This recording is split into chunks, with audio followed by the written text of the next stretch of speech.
em outro planeta. Calma aí, Rodrigo. Você ficou empolgado com os argumentos a favor da ideia de que existe vida extraterrestre, ETs, racionais inteligentes. Calma aí, cara. Como é que eu vou ficar calmo, Pedro? A gente montou aqui nesse episódio um exódia de filosofia, ciência e religião para comprovar essa tese de que os ETs existem. E é engraçado pensar o papel da religião e da filosofia nessa discussão, já que hoje em dia a ciência é o protagonista.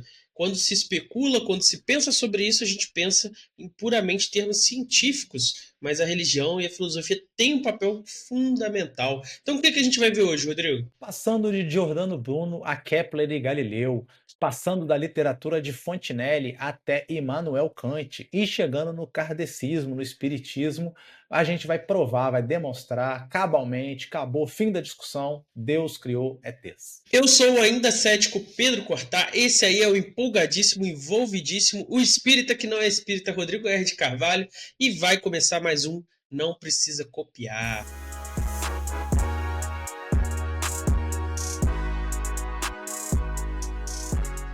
Estimulado pela ideia que já tinha se tornado popular do heliocentrismo do Copérnico e por sua paixão pela concepção de pluralidade de mundos, o Giordano Bruno vai fazer o seguinte: ele vai pegar e vai falar, olha, se Deus é todo-poderoso, se Deus é capaz de produzir e se expressar infinitamente, não faz sentido a gente pensar num universo finito. Então essa expressão, essa criação, essa criatividade, essa necessidade de produzir de Deus, consequentemente, ela vai ser infinita e vai produzir infinitos mundos. E produzindo, criando infinitos mundos, é totalmente plausível se pensar que a criação divina vai chegar também nesses mundos com outras formas de vida e provavelmente formas de vida inteligentes também. Para Giordano Bruno, a criação era um reflexo da mente de Deus.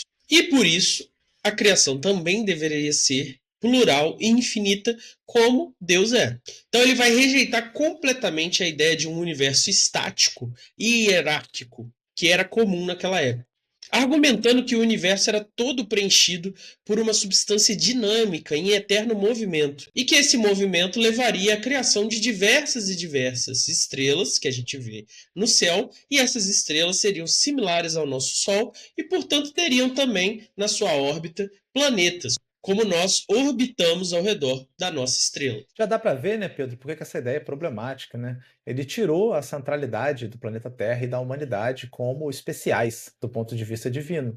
Nós somos só mais uma parte da criação e se tudo for como Giordano está apresentando aqui, nós somos uma parte muito pequena, né, da criação e da expressão divina. Então, esse tipo de cosmologia que o Giordano Bruno produziu, esses argumentos metafísicos que ele mobilizou para defender a tese das possibilidades dos múltiplos mundos, ela se chocou totalmente com essa ideia de mundo fechado e perfeito, como o Pedro argumentou, e de que o universo não seria, né, eterno, que é um dos pontos centrais aqui que o Giordano Bruno vai pegar e que ele vai arrumar muito inimigo por causa disso. Tudo isso é coroado pela noção, né, de que o mundo está animado pela potência divina, que é intrínseca a todas as coisas. E se você conhece um pouquinho de história da filosofia, você sabe que esse panteísmo aqui rapidamente é acusado de ateísmo, né, Pedro? Como acontece com Giordano. Sim, uma acusação que vai se repetir depois, né, na modernidade, lá na Alemanha, um negócio que rola sempre, aconteceu com Spinoza. Então, isso entra em conflito direto com o dogma cristão da singularidade da criação, da centralidade do ser humano e do planeta Terra, no plano divino. E aí, com isso, ele vai ser, né, acusado, né, de produzir e financiar ideias heréticas, levou à sua prisão no julgamento pela Inquisição.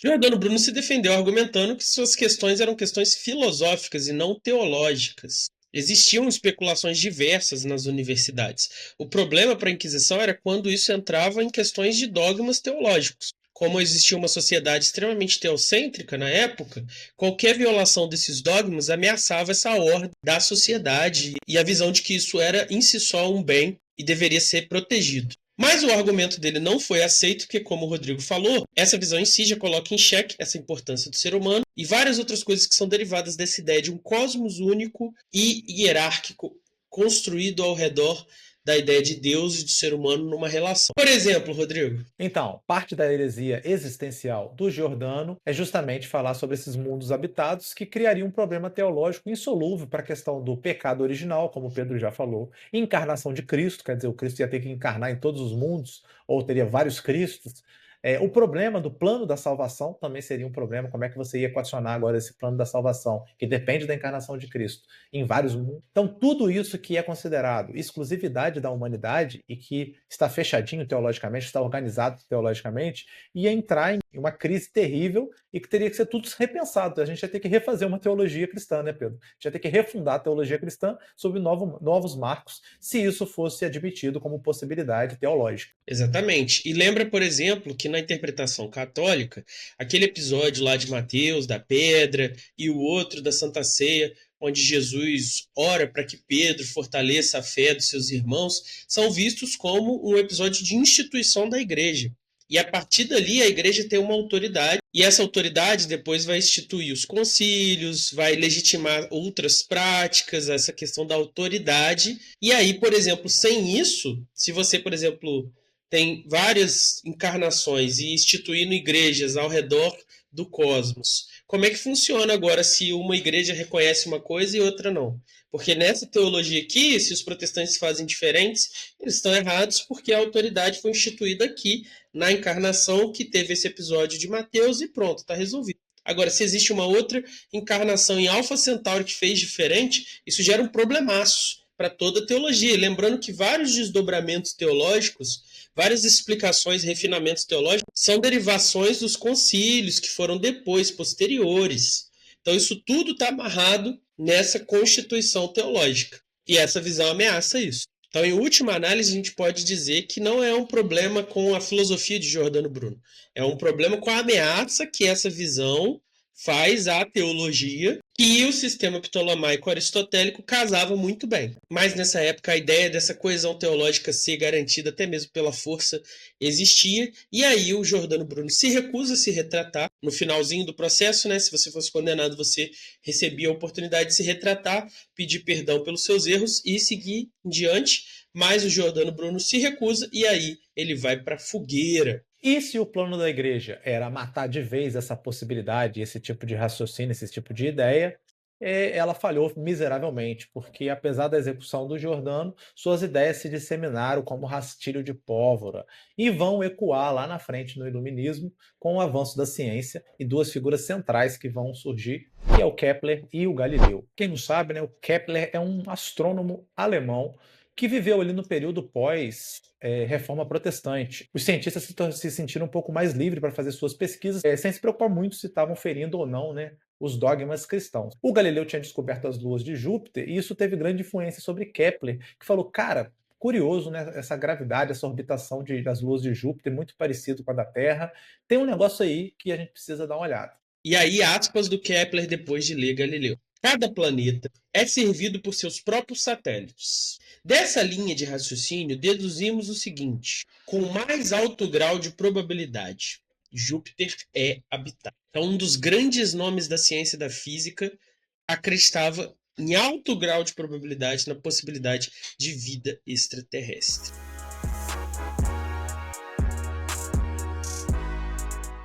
Você acha que essa discussão ficou só aí nos reinos da ciência? Você está enganado, ela vazou também para a literatura. Então teve um importante literato francês, Bernard Fontenelle, em seu livro de 1686, que tematiza justamente a pluralidade de mundos habitáveis, ele utilizou o formato diálogo e produziu uma obra onde um filósofo e uma marquesa trocam ideias, vão ali discutindo sobre essa possibilidade dos planetas serem habitados. A sua obra adaptou a cosmologia heliocêntrica, sugerindo que a diferença entre os habitantes dependia da distância em relação ao Sol. Então, os habitantes de Mercúrio, dada sua proximidade com o Sol, eram enlouquecidos. Já os de Saturno eram mais fleumáticos, por ser um planeta mais distante. E ele está aqui, apesar de não ser um filósofo, porque ele fez um trabalho que muitas vezes a literatura faz para a filosofia e não é reconhecido, que é democratizar as ideias filosóficas. Então, o que era um debate teológico acirrado, especialmente nesse período de tensão entre católicos e protestantes, o que era um debate intelectual, um debate científico,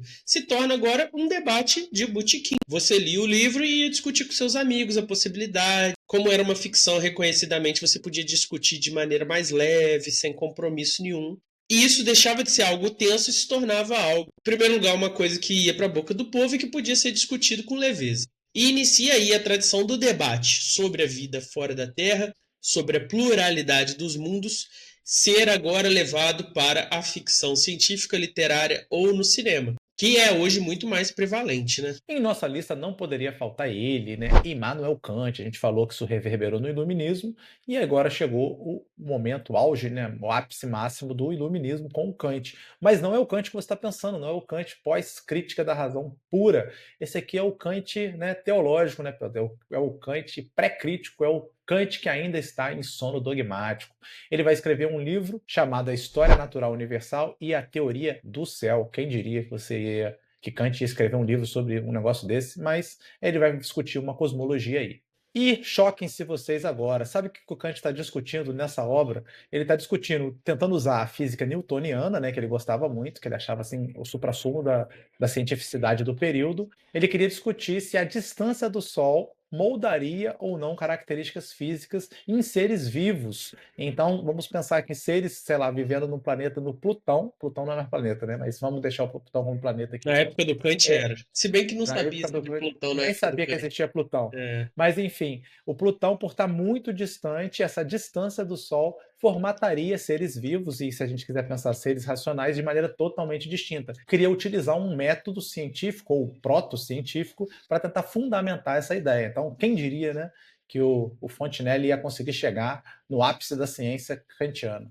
A ideia aqui é interessante. Se os planetas estão numa relação física com o Sol, isso também aconteceria com os seres desses planetas. Então a especulação kantiana é a seguinte: a elasticidade das fibras desses seres aí, desses planetas, seria mais perfeita quanto mais distante do Sol. Então, se Kant soubesse de Plutão, ele diria que eles são perfeitíssimos, porque eles estão bem longe, e nós aqui no meio do caminho estamos numa posição intermediária. E apesar do Kant ser muito maior na crítica da razão pura, prática e do juízo, por que isso está aqui? Primeiro, porque é legal pra caramba imaginar Kant pensando sobre ETs. Segundo, porque a gente já está vendo aqui uma virada que é o que forma a nossa concepção de pensar em extraterrestres hoje, que é a ideia de que isso é uma questão científica, que isso é uma questão de ficção científica ou de exploração espacial apenas. Tenho certeza que a maioria de vocês, antes de ouvir esse podcast, não parou para pensar que isso era uma questão filosófica. É uma questão da gente conseguir viajar para fora do nosso sistema solar, é uma questão técnica. Mas isso não é verdade, como a gente vai tentar mostrar no último bloco. E como a gente já vai vendo aqui na história da filosofia.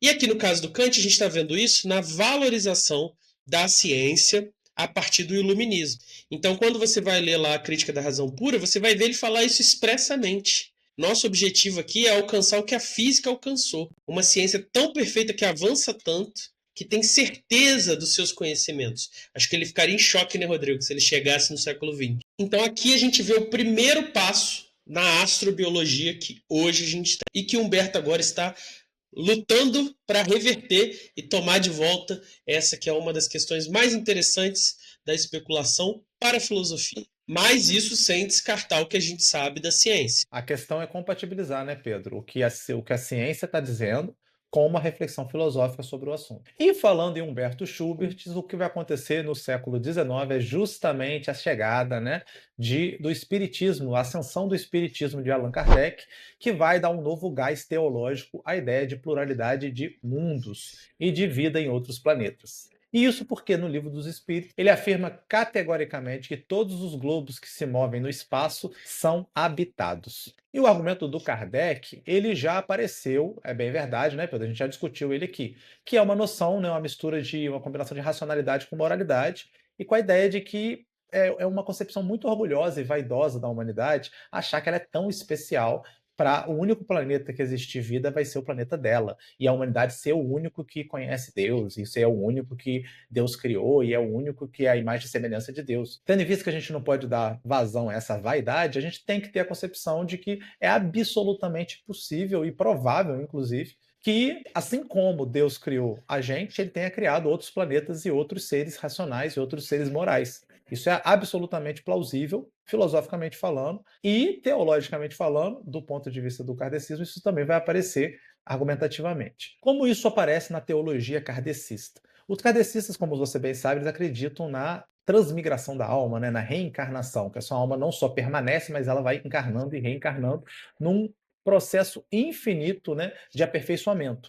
Como isso é verdade para eles, é verdade também que os planetas que são habitados por essas pessoas ou esses seres racionais e que possuem alma, esses planetas também evoluem conjuntamente com esses seres. Então nós teríamos planetas mais evoluídos do que o planeta Terra do ponto de vista espiritual e planetas menos evoluídos que o planeta Terra do ponto de vista espiritual. E inclusive, assim como os planetas evoluem e as pessoas, os indivíduos evoluem, a gente vai fazer um tipo de rodízio dessa hierarquia de planetas. Então vocês podem imaginar que os seres mais evoluídos que já habitaram o planeta Terra, eles provavelmente vão reencarnar não no planeta Terra, mas num outro planeta mais evoluído do que aqui. E por outro lado, almas que chegaram agora na Terra provavelmente vieram de planetas menos evoluídos do que a Terra. Nós temos um exemplo perfeito aqui no Não Precisa Copiar. Claramente eu estou de saída do planeta Terra por causa da minha evolução espiritual. O Pedro Cortá acabou de chegar, permanecerá por muitas encarnações aqui. Tomara que a gente consiga lançar vários episódios antes dessa transição, né? Mas Exatamente. o que a gente falou até aqui é bem preciso o que a gente leu lá, mas também eu já ouvi, né? Então eu vou falar aqui com panos quentes, tá, Rodrigo?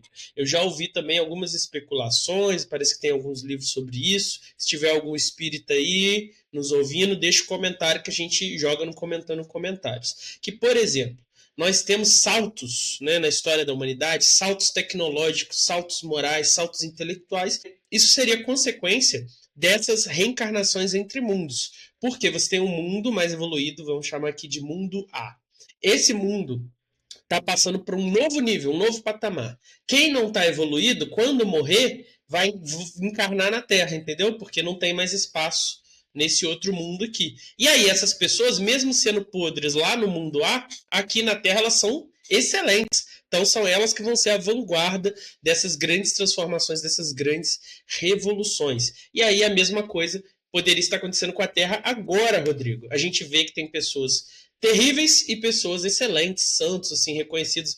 Santos até não no sentido religioso, tá? No sentido, assim, você vê a pessoa e fala, nossa, como é que pode existir uma pessoa tão serena, tão generosa, tão maravilhosa? É isso, são pessoas em níveis diferentes de evolução espiritual. E aí, quando a Terra chegar nesse novo patamar, a galera que não conseguir ir junto com a Terra para o novo patamar vai ter que descer para o andar de baixo, que aqui na visão kardecista não é um inferno nem nada assim, é simplesmente um mundo menos evoluído. E aí, quanto mais evoluído, menos evoluído, os problemas são diferentes. Você tem mundos que vão ter problemas de violências físicas, como essas daqui, e o outro mundo vai ser um problema mais refinado, mais interessante, como, por exemplo, um niilismo, onde as pessoas são tão avançadas, tanta solidariedade, tanta prosperidade, que as pessoas estão desenvolvendo um niilismo e ignorando a questão da generosidade, da caridade. Então, são coisas assim. Mas lembrando, isso aqui são coisas que eu ouvi aí dos espíritas, temos muitos conhecidos espíritas.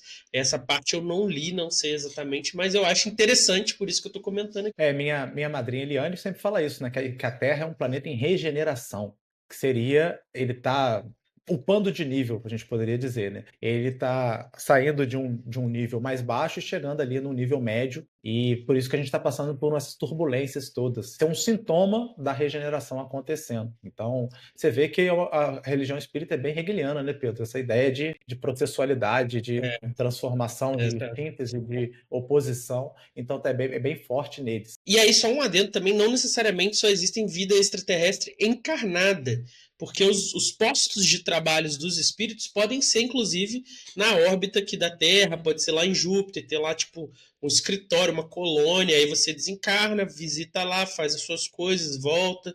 Então, pode existir vida extraterrestre espiritual. Tem essa questão também.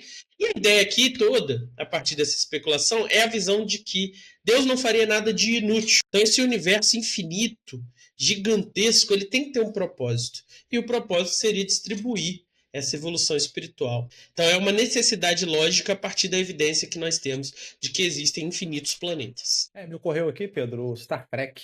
Se a gente pensar o Vulcano, né? Vulcano seria um planeta mais evoluído do que o planeta Terra, tendo em vista que eles conseguiram superar atos de violência, eles se tornaram mais racionais. Eu acho que talvez esse raciocínio seria compatível com o raciocínio espírita. O que você acha? Me parece que sim. O fato é que toda essa discussão vai ganhar esse peso filosófico, né? E princípios como o princípio de plenitude, formalizado ali pelo Lovejoy, Arthur Lovejoy, que afirma que todas as formas possíveis de existência, tendo em vista o poder de Deus e a possibilidade, né, a abundância da criação e a possibilidade de criatividade divina, elas têm que existir. O Aristóteles e o Aquino achavam que a criação tinha que ser econômica, e essa galera vai defender justamente que, tendo em vista que Deus é infinito, a criatividade é infinita, a potência é infinita, se tem uma coisa que não será, é econômico. Então, essa expressão artística, criativa de Deus vai ter que alcançar todas as realidades possíveis, e por isso, por essa infinitude, a possibilidade, que não é nem uma possibilidade, é uma certeza dos mundos, múltiplos mundos habitáveis, está aí. E esse princípio da plenitude pode ser visto como uma das razões porque a ideia de multiplicidade dos mundos e de vida extraterrestre permaneceu viva mesmo com tantos e tantos anos de hegemonia do pensamento do cosmo fechado, do cosmo hierárquico, do cosmo único. Hoje nós temos o espanto das descobertas dos telescópios e das imagens geradas por eles, mas nessa época o fio condutor era a ideia da mesquinhez que seria apenas um planeta com apenas um povo racional, com o apenas aqui e agora para dar conta desse cosmos infinito. E não é estranho que, por exemplo, quem quer insistir e afirmar essa visão de cosmologia fechada e hierárquica nega a existência do espaço, né, Rodrigo? Aí o pessoal terraplanista vai falar que é tudo ficção, é tudo Photoshop, e isso não existe. Porque se você levar em conta essa pluralidade, você tem que responder essa pergunta: por que tão pouco espaço aproveitado?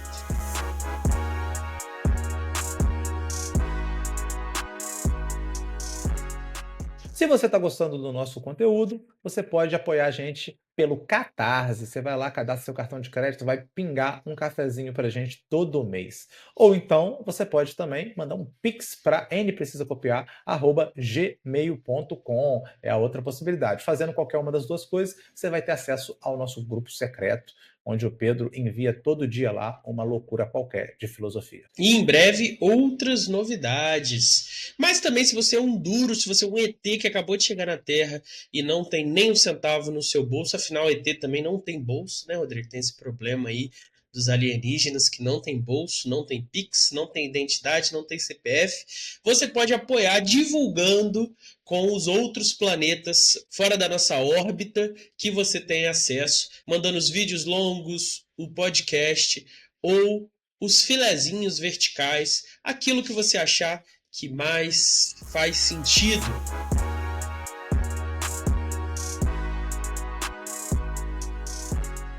Você aí de casa está convencido de que aqui, agora e nós somos muito pequenos, muito insignificantes para que tudo isso aí tenha sido criado só para a gente? Você acha que tem que existir vida inteligente além da Terra? Se você gostou, curta o vídeo, envie para aquele seu amigo, aquela sua amiga que acredita em ETs, ou para aquele amigo, aquela amiga que nega de todo jeito que é impossível que ET exista. Você vai agora mostrar para ele que é possível.